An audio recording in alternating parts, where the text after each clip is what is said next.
turi ku munsi wa kane igenekerezo rya 2022 Ruhuma umwaka wa 2024 kaza nshuti namwe bakunzi ba RPA muri ano makuru twabateguriye agizwe ahanini n'izi ngingo zikurikira.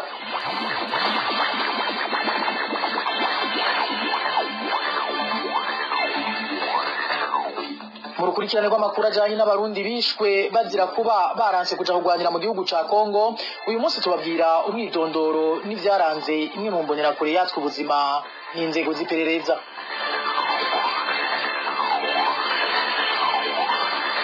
Abanyagihugu bo ku mutumba Bumba komine Gisagara y'intara ya Cankuzo bariyamiriza intererano z'agasakisaki baguma bakwa n'umugambo uri ku butegetsi ni mu gihe basanzwe banugarijwe n'ubukene butagira izina. Muraza kubikurikira murano makuru muraza kumva n'ingene akaranga n'umuco vy'ikirundi bishobora kuzimangana umwanya n'umwanya biturutse kwitituka y'ururimi rw'ikirundi. Nayo nkuko bisanzwe ku minsi yose ya kane mu gice ca kabiri cyano makuru tubashikiriza ikiganiro ako hambere. Uyu munsi tukabayagira ku bijanye n'ingene aho hambere bavyifatamwo mu gutatura Tayana yandi ni mukanya sase ndabaramutse nongere ndabahe n'ikaze mwidonido.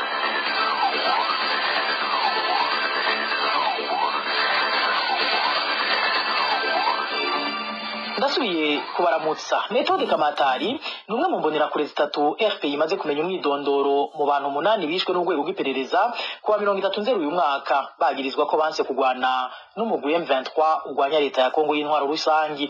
Ahavuka n'ivyamuranze twabiteguriwe na Onizime Dushimagize. Inyuma y'indwi zibiri n'imisi radio RPA ikora amatohoza ku bwicanyi bwakorewe abantu 8 bagizwe n'imbonera kure 6 hamwe n'abasirikare 2 bagandaguwe n'urwego rw'iperereza mw'ijoro ryo 30 no mwaka bagahamba mu kinogo rusange muri zone Gatumba bagirizwa ko base kugwana n'umuhari M23 urwanya leta ya Kinshasa. Uno munsi tubabwira umwidondoro imbonera kure 3 mu bamaze kumenyekana. Yitwa Methode Kamatari yo ku mutumba Nyarumpongo muri komini Sare mu ntara ya Bujumbura. Amakuru duhabwa n'abanyagihugu bamuzi avuga ko Methode Kamatari yarasanzwe ari mu mugwi w'imbonerakure zamaziriko ziradurumbanya batavuga rumwe n'ubutegetsi bwa CNDD-FDD na cyane abanywanyi b'umugambo SNL wagatogwasa. Abaduhaye amakuru bavuga kandi ko bamuzi aja mu bikorwa byo gusambura ingoro z'uwo mugambo wagatogwasa, akaba kandi yari mu batoza ku nguvu intererano z'agasakisaki umugambo uri ku butegetsi udahengeshanya kwaka abanyagihugu udacaguye abawuyoboka abari mu yindi migambwe canke batagira aho begamiye. Abanyagihugu twaganiriye bavuga kandi ko bari bamaze imisi batabona Methode Kamatari muri ako kare yavukamo. Amakuru rero RP yashoboye kumenya nuko ico gihe yaramaze imisi ataboneka yari mu barungitswe kugwana n'umuhari M23 muri Kongo. Ibitamuhiriye kuko yahavuye yicwa n'ubutegetsi bwa CNDD-FDD cyo kimwe n'abandi bagirizwa ko base gukora igikorwa cari cabajanye. Iruhande y'iyo mbonerakure Methode Kamatari abandi RPA imaze kumenya mu bishwe n'urwego rw'iperereza mw'ijoro ryo 30 no mwaka ku itegeko ry'umukuru w'igihugu Evariste Ndayishimiye n'urongoye iperereza General Defonse Habarurema n'imbonerakure Nteziryayo Alberic avuka mu ntara Cibitoke muri komine Mugina zone Buseruko ku mutumba Nyabugimbu hamwe na Ndamuhawe n'Imana Meshake wo ku mutumba Nyamitanga muri komine Buganda mu ntara ya Cibitoke. Onezime Dushimagize. Mu bijanye n'agati y'akazi na muntu hari umunywanyi w'umugambwe SNL ku mutumba Kagwema komine Gihanga intara ya Bubanza yanyurujwe mw'ijoro ryo kuri uyu wa gatatu igenekerezo rya 21 Ruhuma n'abantu bari bambaye impuzu z'igipolisi bakekwa kuba arabakozi b'iperereza. Abaye umuyoboke w'uyu mugambwe anyurujwe mu kiringo kidashika ukwezi ibiteye amakenga abanyagihugu muri iyo komine ya Gihanga. Ni nkuru tubaza Emmanuel Niyungeko. Uwo munywanyi w'umugambwe CNL yanyurujwe kuri wa gatatu nk'igihe cy'isaha 3 z'ijoro ku gasoko kuko mutumba wa Kagwema zone na komine Gihanga intara ya Bubanza yitwa David Bamporiki. Abari aho byabereye bavuga ko yatwawe n'abantu bari bambaye impuzu z'igipolisi hamwe n'abambaye ibisanzwe. Abo bantu bivugwa ko bo bari abakozi b'iperereza bari mu modoka yo mu bwoko bwa Toyota double cabine. Isoko ryacu aho muri komine ya Gihanga riravyigana. Araje muvuga aho ndabizira mu ndaguteramana n'abandi nabo bari bacyamanye harimo Evariste Ndayimana abangoma yakomeye komine Gihanga.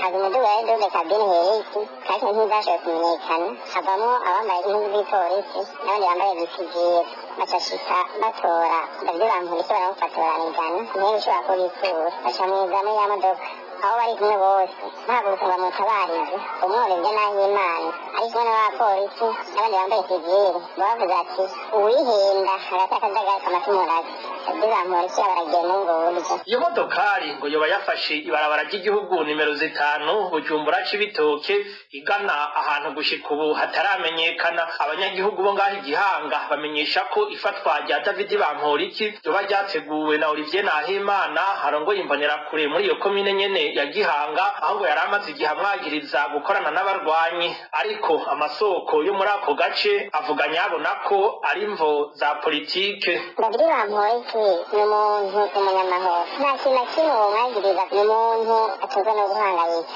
atuzwe no gusungera. Mugabo urongoye imbonerakure muri komine Gihanga yanamwagiriza yuko akorana n'abatavuga rumwe n'ubutegetsi n'amaradiyo akora mu Kinyegero, akora n'abaroberi. Iyo byose niko yamusabye kuja mu mugambi aranga. Uravye byose amwagiriza n'ibintu bidafashe, nta mpamvu yotuma akora ivyo bintu. Uwehoreze bami bajyana kuva kera. Kuri ivyo mu ruganda rwa radio RPA twarondeye Leopold Ndayisaba, musitanteri wa komine ya Gihanga, yuguruye telefone yiwe ngendanwa ariko ntiyitavye. David Bamporiki rero agize uwa gatatu mu banywanyi b'umugambwe urongowe na Gatongwasa banyurujwe mu kiringo kidashika ukwezi. Uwa mbere ni George Nimbona batazira amanyenye, yararongoye urwaruka rw'uwo mugambwe ku mutumba wa Buringa, yanyurujwe mu joro ryo ku munsi wa kane igenekerezo rya 28 ukwezi kwa 0 guheze, hamwe na Desire Bizimana nawe nyene yafashwe bunyuruzwe ku munsi wa kane igenekerezo rya 8 Ruhuma uyu mwaka wa 2024. Arakoze Emmanuel Niyunge ko ngo biragaragara rero ko umugwi w'igihugu jegwa gati ya kamuntu atanga uvuzi hagije ufise mu kurenganura abarenganijwe canke abanyagihugu agateka kabo kaba kaho nyanzwe. Umunyesha mukuru wo mugwi yagiye aratanga ku bibazo by'abashinga amateka kuri no wa mbere, aho uyo mugwi waruramutse utanga icegeranyo c'ivyo waranguye mu mwaka uheze wa 2023. Sixte Vinyini Muraba yerekanye ko urwego rw'ubutungane ari go rufise ubushobozi bwo gufata ingingo nayo umugwi CNIDH arongoye ukabugarukira mu vyegeranyo gusa. Ni nkuru twateguriwe na Eros Divan Remesha. Ibibazo bitari bike byabajijwe umukuru w'umugwi ujejwe ivy'agateka kazina muntu mu nama nshinga amateka kuri no wa mbere, ivyaronse inyishu itomoye, ibindi navyo bireka kwishurwa nkana. Aha twavuga nk'ikibazo kijanye n'abanyororo bapfira mu mabohero kubera abantu yo kuja kwivuza yitwajwe ko habuze abapolisi bo kubacungera ngo ntibatoroke, nayo ikibazo kijanye n'ingene abapolisi canke abajeje intwaro baboreza igufa abanyagihugu baheze bagakurikiranwa. Sixte Vinyini Muraba arongoye umugwi CNDH yishura avuga ko ubutungane butegekanye ingene abahohotewe n'ababorejwe igufa bashumbushwa. Kubijanye no kuborezwa igufa, twibutse ko itegeko cyose byabitegekanije, hariho amareparasiyo atandukanye, harimo na reparasiyo materielle. Nibaza ko iyo bikenewe sentare iragira ingingo ifashe, kuko nkuko twabibabwiye twebwe tubonye ko sentare yamaze gufata mu ntoke ikibazo, twebwe duca tuyireka kugira ngo ishobore kubahiriza bene igihugu. Umene igihugu rero mu vyasaba hariho na reparasiyo materielle mu gihe aba yaborejwe igufa canke yabujijwe akazi n'ivyo baba bamukoreye. Ikindi kibazo atanyishu caronse ni kijanye n'umuntu afise ubugwayi bwo mu mutwe aheze imyaka irenga 10 afunzwe yagirizwa kwishora abikira batatu b'abataliyano mu Kamenge, cyabajijwe n'umushinga amateka Anatole. Nagira bamwe ndakubaze nyakubahwa urongoye umugwi, hariho umuntu agwaye mu mutwe yagirizwa urupfu rw'ababikira batatu bo mu Kamenge, haraciye imyaka irenga 10. Mbega uwo muntu agwaye mu mutwe vy'ukuri araheza kisigura manzi kubaza vy'ukuri ingene iyo dosiye yiwe imeze, na cyane cyane ko akeshi umuntu agwaye mu mutwe uhura adashobora kwivugira. Yoba muba mwarakurikiranye kugira ngo mumve yuko ashobora kuba yararonse umushingwamanza. Aha umukuru w'umugwi CNDH yishuye gusa ko mu bisanzwe uyo muntu yabwirizwa kuba afise uwumuburanira, bikaboneka ko uyo mugwi hari abantu udakurikiranye ivyabo bivanye n'imvano y'ivyo bagirizwa. Ku kijanye n'abafungwa batwaye mu mutwe, nico kimwe n'abana abo bateza kuronka ubaserukira akababuranira, nibaza ko bisanzwe bizwi. Ndetse mbere nabo n'abandi bakurikiranwa ku vyaha bihambaye, hari itegeko rituma badashobora kwiburanira by'ukuri bateza kuronka umuntu ababuranira. Ku kibazo kijanye no gutorera umuti ukutumvikana kuri mu ndongozi z'umugambwe CNL, ubushikiranganji bw'intwaro yo hagati mu gihugu bwaba bufisemwo uruhara. Sixte Vinyini Muraba yishuye ko ico kibazo kirengeye urwego arongoye. Ikibazo kijanye na SNL babaza ko twoba twaregereye abo zega kugira ngo tubahanure, aho abadutabaje twarababwiye ingene twimvira ibintu vyogenda ariko twibukanye ko mu vyo CNDH ijejwe ibi bitarimo kuko murazi ko dufise amakomisiyo atandukanye mu gihugu harimwo n'ijejwe dialogue social harimo n'inzego z'igihugu kandi amatwi asumira umengo hariho n'inzego nkuru z'igihugu zoba zarasavye ko zogerageza kubumviriza kugira ngo zitorere umuti canke zibafashe kumvikana aho rero uca wumva yuko twebwe turengerwa. Ibindi bibazo by'abashinga amateka nini vyari vyerekeye amabohero nk'ibijanye n'igwirana ry'abanyororo canke abarangije igihano bakiriwe ntibarekugwe. Umukuru w'umugwi CNDH yamenyesheje ko biri mu cegeranyo cashikirijwe inama nshinga amateka. Mu makuru ya politiki abanyagihugu bo mu gacimbiri ka Rusigabangazi ni ku mutumba wa Bumba komine Gisagara y'intara ya Cankuzo bariyamiriza intererano bariko baratozwa n'umugambwe CNDD-FDD ku nguvu y'ukubaka ingoro y'uwo mugambwe muri ako gacimbiri. Abo banyagihugu bavuga ko batozwa amafaranga 2,000 ku nzu utatanze akadenderezwa gafungwa, bagasaba ko izo ntererano zohagarara kuko basanzwe banibereye mu bukene. Ni nkuru ya Dani Claire iratwumva. Umutumba wa Bumba mu mugambwe CNDD-FDD bawuciyemwo ibice bine harimwo kimwe uyu munsi citwa gacimbiri ka Rusigabangazi. Ni muri ako gace rero umugambwe CNDD-FDD uri kurubakamwo ingoro yawo kuko inyuma y'amatora y'ibihumbi 2025 ako gace kazohinduka umutumba. Nk'uko isoko ryacu ribimenyesha abanyagihugu bariko baratozwa intererano ku nguvu n'utwara ako gace muri CNDD-FDD yitwa Cubwa Zakayo aho inzu yose itegerezwa gutanga 2,000. Cubwa Zakayo rero atwamaze 10 batandukanye aho kigina ku mutumba abo bamaze 10 bajana gukorindana kuri bashafurufuruko bakesha imbere. Ayo mafaranga rero ategerezwa gutangwa n'abanyagihugu bose uwasa kibonerako. Umugambwe atwatanga kuvuga ko mu gashe none ko bitwaye kandi murabi mu kinene turimo cyo kumutoza abanyagihugu bo mu gacimbiri ka Rusigabangazi basaba abajejwe intwaro guhagarika izo ntererano n'imiburiburi zigatozwa bari mu mugambwe CNDD-FDD.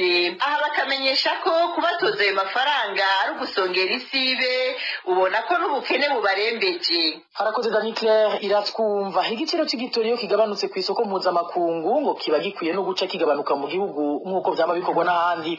Ivyo bivugwa na Faustin Ndikumana rongo y'ishirahamwe PASEM aho bavuga ko mu gihe igitoro atari kidandazwa kiva mu Burundi leta yari ikwiye kugabanya igiciro caco yisunze uko cagabanuwe iyo kiva. Kubwiwe rero leta yateye intambwe kandi yari ikwiye no kuraba ingene yo ziraheba n'amatagisa amwe mu gihe igiciro c'ico gitoro kidugijwe gutya abarundi bakahatorera akoyo. Kudukurikire Faustin Ndikumana arongoye ishirahamwe PASEM. Bisanzwe igitoro kuko mwari mubyumvise ikamuza yafashe ingingo y'igitoro cyo kubanza mu giciro kw'amahera makeya y'amaze matatu. Twovuga yuko ibyo bisanzwe igitoro sikidanaga twimbura ngaha mu gihugu mugeza cimbura ngaha mu gihugu rero igiciro cacu kiba kiva nyine kimeze ku isoko mpuzamakungu kikacibwa n'ingene ifaranga ry'agaciro ry'Uburundi ryifashe bigaca bifata na transport yo kukizana ugikura iyo cyangwe gushika i Bujumbura n'amatagisi leta ishirako. Ubundi rero ngire gishobora kugabanuka nuko kimwe muri ivyo kiba cagabanutse. Baratubwira yuko isoko mpuzamakungu gishobora kuba cagabanutse ibijanye na transport ngaho bikaba vyagabanutse. Muri ico gihe rero ubuzima yuko leta reka dukure ko turabiye ku rugero c'ingene kiba cagabanutse. Ubusanye no mu bindi bihugu bama babigize hamwe niho bitangura biba igitoro kigabanutse gatoyi kugira abanyagihugu baronke agahembe caca kigabanuka kuko kiba kigabanuwe n'isoko twese tukirangurira. Ivyo rero ni intambwe leta kandi nziza yo zirabandanya gutya ahubwo mbere ikaniga n'igihe kiza cyo kiraduga cane izorabe yo ingene ciheba ari nk'amatagisi amwe yoheba kugira n'ejo abandanye yoheba. Ahandi ho ubuzima bw'umunyagihugu birafasha gatoyi n'ubwo ibiciro vyari vyaraduze cane mugabo kaba ari intambwe kuko ikidandazwa kigabanutse kw'isoko mpuzamakungu abarundi nabo bategereza kugira ako ko yuko bahavuye kuko ibihugu byose byo ku isi tuba tukigurira twese hamwe kandi akagunguru nyene kagurishwa igiciro kiba kiza. Ivyo umukuru wa Parsem abishikirije nyuma yaho leta y'u Burundi irayigabanuriye ibiciro vy'igitoro ugereranije nuko cahora kigugwa. Tukiraho nyene ibiciro vyo kwiyunguruza uva mu ntara ya Gitega uja mu zindi ntara vyagabanutse k'amahera ari hagati y'ibihumbi 2 n'ibihumbi 3. Ni nyuma yaho ibiciro vy'ibitoro bigabanurijwe ko amafaranga 245 n'amajana 350 kw'ilitiro.